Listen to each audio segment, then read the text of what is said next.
जी, तो नेक्स्ट हमें डिस्कस करना है human nervous system. Human nervous system, अच्छा इसके लिए ना, अच्छा इसके अंदर ना सेंट्रल जो नर्वस सिस्टम है इसमें दो पार्ट्स आते हैं, एक है सेंट्रल नर्वस सिस्टम और दूसरा है peripheral nervous system. Central nervous system में क्या है, ब्रेन है और स्पाइनल कॉर्ड है। पेरिफेरल में क्या है, मोटर और सेंसरी। ठीक है, इसको हम दोबारा डिस्कस करेंगे, लेकिन अभी मैं आपको एक डायग्राम दिखाना चाहता हूँ। ये देखो, इसमें ना जो ये सेंटर में चीज मौजूद है, ये सेंटर में जो एरिया है इसमें ब्रेन है और स्पाइनल कॉर्ड है, इसलिए इसको हम सेंट्रल नर्वस सिस्टम भी कहते हैं। एक और वजह सेंट्रल नर्वस सिस्टम कहने की, क्योंकि ये सेंटर है हमारी चीजों, हमारा जो कंट्रोल सेंटर है वो यही है, इसलिए इसको सेंट्रल नर्वस सिस्टम भी कहते हैं।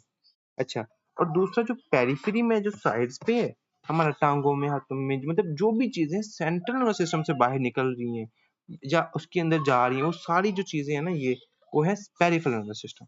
अब सेंट्रल नर्वस सिस्टम के दो पार्ट्स आ गए, एक आ गया ब्रेन, दूसरा आ गया स्पाइनल कॉर्ड। अच्छा, ब्रेन क्या करता है, ब्रेन आपको पता है वो सारी सेंसेस को ब्रेन रिसीव करता है। एक तो इन्फॉर्मेशन को ये रिसीव करेगा, फिर उसके बाद ये उसे प्रोसेस करेगा।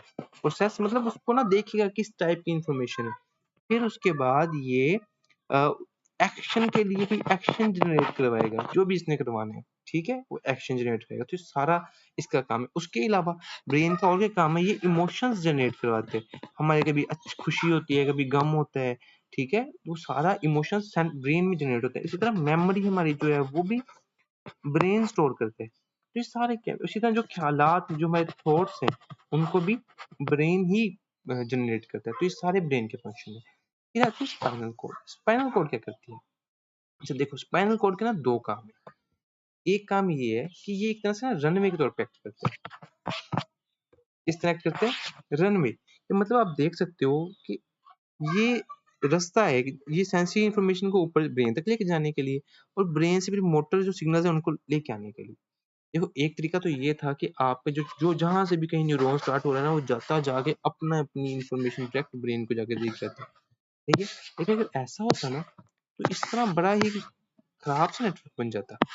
उसके लिए पता है क्या, उसका एक फिर आसान हल ये अल्लाह पाक ने रखा हमारे अंदर, कि एक बीच में रनवे दे दिया, कि हम जितनी भी इंफॉर्मेशन जानी है ना ब्रेन तक, वो आए स्पाइनल कॉर्ड के रनवे, जैसे मोटरवे होती है ना, उस पे चढ़ जाए और जाके ब्रेन तक बात इंफॉर्मेशन पहुंचाए। फिर ब्रेन से जो इंफॉर्मेशन आनी है वो स्पाइनल कॉर्ड से होती हुई वापस है, और जिस जगह पे उसने उतरना है, लाइक अगर उसने किसी हाथ पे पहुंचानी है तो यहाँ से उतर जाए, मुंह चेहरे पे पहुंचानी है तो यहाँ से उतर जाए, टांग तक जाना है तो नीचे से उतर जाए। तो इस तरह ये एक रनवे है इंफॉर्मेशन। ठीक है, ऊपर नीचे आने के लिए ना, न्यूरॉन्स का एक काम ये इसका है। दूसरा इसका क्या काम है, जो स्पाइनल कोड है ना, ये आपको मैंने अगर याद हो, मैंने आपको बताया था रिफ्लेक्स एक्शन के बारे में। रिफ्लेक्स एक्शन हमने कहा था कि कुछ एक्शन ऐसे होते हैं कि वो स्पाइनल कॉर्ड पे जाते हैं, कुछ न्यूरॉन्स, और वहाँ इंटर न्यूरॉन से होकर फिर दोबारा मोटर में वापस इंफॉर्मेशन आ जाती है, कि बगैर ब्रेन तक पहुंचे फौरन फौरन एक एक्शन जनरेट हो जाता है। जिस तरह के आग, हाथ पे कुछ गर्म चीज लगने पे हम हाथ पीछे खींचते हैं, तो वो स्पाइनल कॉर्ड कंट्रोल में है ना। तो इस वजह से स्पाइनल कॉर्ड का एक और काम क्या आ गया, रिफ्लेक्स जो एक्टिविटीज है ना हमारी, रिफ्लेक्स एक्टिविटीज, वो भी स्पाइनल कॉर्ड के कंट्रोल में आ गई। तो दो चीजें आ गई, एक रिफ्लेक्स एक्टिविटीज, दूसरा मैंने आपको बताया ये एक पाथवे है, एक रनवे है। ठीक है, इन्फॉर्मेशन के ऊपर नीचे जाने के लिए। फिर आ गया हमारे पास पेरिफेरल नर्वस सिस्टम। अब जो पेरिफेरल नर्वस सिस्टम है ना, जो भी चीजें सेंट्रल नर्वस सिस्टम से बाहर है वो सारी पेरिफेरल नर्वस सिस्टम में आती है। ठीक है, तो पेरिफेरल नर्वस सिस्टम के दो पार्ट्स हैं। पेरिफेरल नर्वस सिस्टम के दो पार्ट्स हैं, एक है सेंसरी, सेंसरी, और एक है मोटर। सेंसरी क्या है, सेंसरी आपको पता है वो सारे न्यूरॉन्स है, वो सारी नर्व्स जो कि अपने रिसेप्टर से इंफॉर्मेशन लेके आ रही है सीएनएस तक। ठीक है, तो इसको डिस्कस करने की जरूरत नहीं है, यस। और मोटर आपको पता है क्या है, जो कि ब्रेन से, जो सीएनएस से इंफॉर्मेशन लेके जा रही है कहाँ, to the muscles and gland, मतलब इफेक्टर्स तक। ये इफेक्टर्स है ना हमारे। और सेंसरी का क्या काम है, जो रिसेप्टर्स से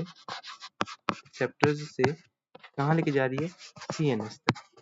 ठीक है, तो ये अपने पास आ जाते हैं, ये हमारे पास आ जाती है पेरिफेरल नर्वस सिस्टम। और जो मोटर नर्वस सिस्टम है ना, इसके दो पार्ट्स।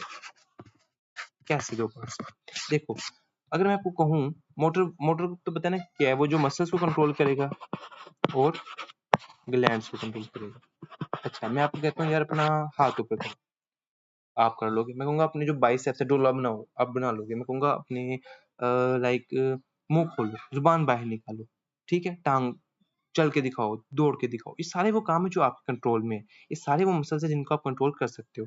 वो है स्केलेटल मसल्स, है ना, जिनको आप कंट्रोल कर सकते हो।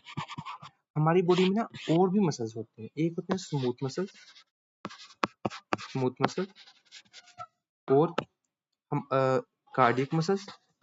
तीन तरह के मसल्स होते हैं हमारी बॉडी में, ठीक है। और ग्लैंड्स, ग्लैंड्स मसल्स नहीं होते, लेकिन वो इफेक्टर्स में आते हैं। जो मोटर नर्वस सिस्टम है ना, उसमें फिर दो पार्ट्स हो गए। एक तो वो है जो कि स्केलेटल मसल्स को कंट्रोल करता है, जो कि हमारे खुद के कंट्रोल में है, सही है। और एक वो है जो कि हमारे कंट्रोल में नहीं है। ना हम लोग ग्लैंड्स को खुद कंट्रोल कर सकते हैं, ना हम दिल को खुद कंट्रोल कर सकते हैं, ना हम लोग अपने जिस तरह के स्मूथ मसल्स में जीआईटी है वो आती है, तो वो उनको कंट्रोल कर सकते हैं। मैं आपको कहूँ कि अपने दिल की रफ्तार तेज करो, आप खुद बैठे बैठे कर सकते हो? नहीं कर सकते। मैं कहूँ अपने मैदे को कहो कि वो कॉन्ट्रैक्ट करे या जल्दी हजम करे या पेप्टिक जूस बनाए। मैं कहूँ आप अपने स्लाइवी ग्लैंड्स को कहो कि वो थूक बनाए, नहीं बना सकते, ठीक है। मैं कहूँ कि पेनक्रियाज जो है लबलबाओ से कहो कि अपने सिक्रीशंस बनाए, नहीं, आप खुद नहीं करते ये चीजें। ये होती हैं, ये मोटर ही, ठीक है। ब्रेन सिग्नल्स भेजता है, ये एक्शन परफॉर्म होते हैं ये मोटर ही, लेकिन ये हमारे कंट्रोल में नहीं। तो जो हमारे कंट्रोल में है उनको हम कहते हैं सोमैटिक। मोटर का वो पार्ट, मोटर नर्वस सिस्टम का वो पार्ट जो हमारे कंट्रोल में है, उसको कहते हैं सोमैटिक नर्वस सिस्टम। और जो हमारे कंट्रोल में नहीं है, जो अपने आप काम करते हैं, जो ऑटोमेटिक है, उसे कहते हैं ऑटोनोमिक नर्वस सिस्टम। सही है, इस तरह, ठीक है। अच्छा, अब जो जो ऑटोनोमिक नर्वस सिस्टम है ना, इसके भी आगे दो पार्ट्स हैं। एक है हमारे पास सिंपैथेटिक नर्वस सिस्टम, दूसरा है हमारे पास पैरासिम्पैथेटिक नर्वस सिस्टम, ठीक है। अब ये क्या चीज है, देखो भाई, जो सिंपैथेटिक नर्वस सिस्टम है ना, सिंपैथेटिक नर्वस सिस्टम ये है कि जो हमें रेडी करता है फाइट और फ्लाइट के लिए, फाइट और फ्लाइट के लिए। अब वो कैसे, देखो, अगर आपको मैं बताऊं, पोज करते हैं कि आपके सामने ना एक शेर आ जाता है, ठीक है। तो जो शेर आएगा, बड़ा दुबला सा शेर बनाया, लेकिन चलो पोज ये जो भी है, ठीक है, जैसा भी है, ये एक शेर आ जाता है सपोज। और क्या होता है कि आप डेफिनेटली आपके दिल की धड़कन तेज हो जाएगी, ऐसे ही है। और दूसरा क्या होगा, हमारे देखते हैं आंखों की जो होती है ना प्यूपिल्स, वो डायलेट कर जाते हैं, ये हो जाएगा। आपकी सांस की जो आपके लंग्स, सांस की रफ्तार तेज हो जाएगी, आप देखोगे आपके पसीने छूटना शुरू हो जाएंगे, ठीक है। ये सारी जो है ये अपने आप हो रहा है, आप नहीं कर रहे, ये सिर्फ एक डर आपको महसूस हुआ और वो चीजें शुरू हो गई। ये सारा किस में आता है, ऑटोनोमिक नर्वस सिस्टम में आता है, एक बात। और उसके किस पार्ट में आता है, सिंपैथेटिक में आता है, ठीक है, जो आपको भागने के लिए या फिर लड़ने के लिए तैयार करता है। सही है। दिल की धड़कन पता है क्यों तेज हुई है, ताकि दिल का फ्लो तेज हो, आपकी जो बॉडी को खून की सप्लाई ज्यादा हो, अगर आपको भागना पड़े तो आप को मसल्स को जल्दी जल्दी खून पहुंचे। अच्छा, सांस की रफ्तार इसलिए तेज हुई है ताकि अगर आप भागो तो आपकी जो अपना ऑक्सीजन है ना, वो खून को ज्यादा पहुंचे और वो जल्दी मसल्स को जाए। आंखों की डायलेटेशन इसलिए हुई है प्यूपिल्स की, कि आप दूर तक दूर की नजर आपकी तेज हो, ताकि आप जो भाग रहे हो आप दूर जा सको, ठीक है। तो ये सारी चीजें, जबकि अगर आप वही आप अपने रूम घर में बैठे हो और आपने अभी भी खाना खाया है, ठीक है, और आप रेस्ट करने लगे, ऐसे केस में क्या होगा, ऐसे में कोई भी आप देखोगे कि आप एक तो सुस्ती सी आ जाएगी, ठीक है, जो प्यूपिल्स हैं आपकी आंखों के वो कॉन्ट्रैक्टेड होंगे, सांस की रफ्तार भी ठीक है, दिल की स्पीड भी ठीक है, आपका जो जीआईटी है ना, लेकिन वो तेज काम करना शुरू कर देगा, वो हजम करवाने के लिए ना जीआईटी की एक्टिविटी ज्यादा हो जाएगी। तो ये जो रेस्टिंग में, जो रेस्ट कंडीशन में एक्टिवेट होता है सिस्टम, अब ये भी अपने आप हुआ, ये भी आपने नहीं किया, ठीक है, जीआईटी को आपने नहीं कहा जल्दी जल्दी काम करो, ये अपने आप हुआ, डिपेंडिंग अपॉन द सिचुएशन। तो ये पैरासिम्पैथेटिक नर्वस सिस्टम में, ठीक है, जो रेस्ट वगैरह में एक्टिव होता है। अब बुक से देख लेते हैं। अच्छा, इसमें आप देखो सबसे पहले आ गया नर्वस सिस्टम, उसकी दो टाइप्स आ गई, सेंट्रल नर्वस सिस्टम और peripheral nervous system. Central nervous system वो है जो कि रिसीव करता है और प्रोसेस करता है, फिर एक्शन करवाता है, इनिशिएट करवाता है एक्शन, ठीक है, ये है सेंट्रल नर्वस सिस्टम। पेरिफेरल क्या है, वो है जो कि ट्रांसमिशन में जिसका रोल है वो, ठीक है, जो कि सेंट्रल नर्वस सिस्टम और बॉडी के दरमियान या फिर कनेक्शन डेवलप करते हैं, सेंसरी इंफॉर्मेशन को सीएनएस तक पहुंचाते हैं, मोटर को अवे लेके जाते हैं। ब्रेन आ गया और स्पाइनल कॉर्ड, सेंसरी के दो पार्ट्स आ गए। ब्रेन के, ब्रेन वो है जो कि रिसीव करेगा इंफॉर्मेशन को, प्रोसेस करेगा सेंसरी इंफॉर्मेशन को और एक्शन को, रिस्पॉन्सेज को इनिशिएट करवाएगा। ये मेमोरीज भी यहाँ स्टोर होती हैं और इसी तरह जो हमारे ख्यालात हैं और जो इमोशंस हैं वो भी ब्रेन में जनरेट होते हैं। दूसरा क्या, स्पाइनल कोड। स्पाइनल कोड क्या करता है, ये एक रनवे है, ये कंडक्ट करता है सिग्नल्स को, कहाँ, from to and from the brain. एक काम ये इसका रनवे के तौर पे एक्ट करता है, दूसरा क्या काम है, ये रिफ्लेक्स एक्टिविटीज को कंट्रोल करता है। सही है, ये तो हो गया सेंट्रल नर्वस सिस्टम मुकम्मल। अब चलते हैं पेरिफेरल नर्वस सिस्टम। पेरिफेरल में मैं आपको बताया था कि दो पार्ट्स हैं, एक है मोटर न्यूरॉन्स और दूसरा है सेंसरी। सेंसरी वो है, एक मिनट, एक है सेंसरी, दूसरे हैं मोटर। सेंसरी कौन से हैं, जो कि इंफॉर्मेशन सीएनएस के सिग्नल्स टू द सीएनएस लेके आते हैं, फ्रॉम सेंसरी ऑर्गन्स, मतलब रिसेप्टर्स से, ठीक है, जो रिसेप्टर से इंफॉर्मेशन सीएनएस तक लेके जाते हैं। और मोटर कौन से हैं, मोटर वो है जो signals carry signals from the CNS, CNS से लेके जाते हैं to the muscles and glands, ताकि वो एक्टिविटीज कंट्रोल हो सके। अच्छा, फिर मैंने बताया मोटर नर्वस सिस्टम में दो टाइप्स हैं, एक आगे जो हमारे कंट्रोल में है, ठीक है, और दूसरा आगे जो हमारे कंट्रोल में नहीं है। जो कंट्रोल में है उसे सोमैटिक कहते हैं। इसमें वॉलंटरी, जो वॉलंटरी मूवमेंट्स है ना, जिस तरह के स्केलेटल मसल्स की जो मूवमेंट है वो इसके अंदर आती है। जबकि जो ऑटोनोमिक नर्वस सिस्टम है, ये वो किस मसल को कंट्रोल करते हैं, उनकी जिनकी इनवॉलंटरी रिस्पॉन्सेज है, जो हमारे कंट्रोल में नहीं है, जैसे कि वो सारे ऑर्गन्स, वो सारे ग्लैंड्स, ठीक है, जिनको हम कंट्रोल नहीं कर सकते।